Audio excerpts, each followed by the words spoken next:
जय जय नवल किशोर, जय गोपी चित्त चौर प्रभु, जय जय माखन चोर।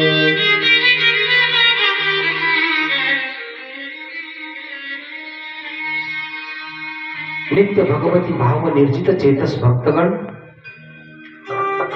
हितेशिनी स्नेहमयी भगिनीयुत, शुभचिंतक भातृयुत, भगवत स्वरूप बालक एवं भगवती स्वरूपी बालिकाए एवं मत्स्वरूप माझ्या सर्व प्रिय आत्म्यांनो,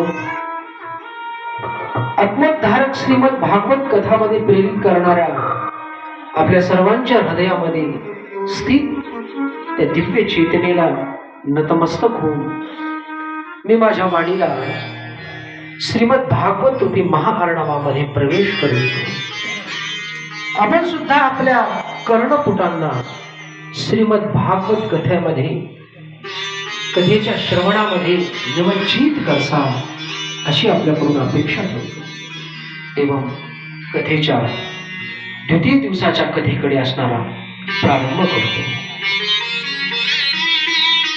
आज कथेचा द्वितीय दिवस, पण कथा स्वरूपामध्ये प्रथमच दिवस आहे।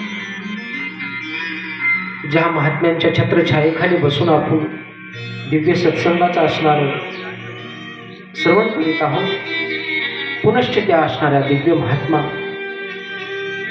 साधुश्री भगवान बाबा महाराज, साधुश्री वामन भाऊ महाराज, साधुश्री नारायण बाबा या त्रयमूर्तींना पुन्हा असणारा नमस्कार करून मी असणाऱ्या माझ्या वाणीला श्रीमद भागवताच्या सागरामध्ये असणारा प्रवेश करीत। पुनश्च आमच्या वृंदावनावरल्या सर्व असणाऱ्या भक्त, आमच्या असणाऱ्या भागवत वैष्णवांना नतमस्तक होऊन सर्वांची अनुमती घेऊन भागवताच्या असणाऱ्या समुद्रामध्ये माझ्या वाणीला प्रवेशाकडे वळवतो।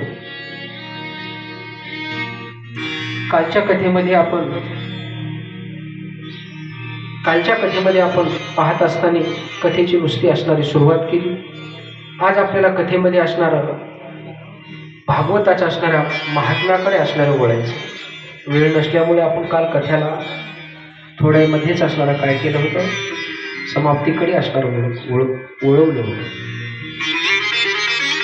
शौनकादी रीतीने असणाऱ्या सुजी महात्मांना सुजींना प्रश्न विचारला आणि त्या प्रश्नाचे असणारे महाराज त्या पद्धतीने असणारं काय केलं की ब्रह्मर्षी नारदाची आणि सनत कुमारांची असणारी भेट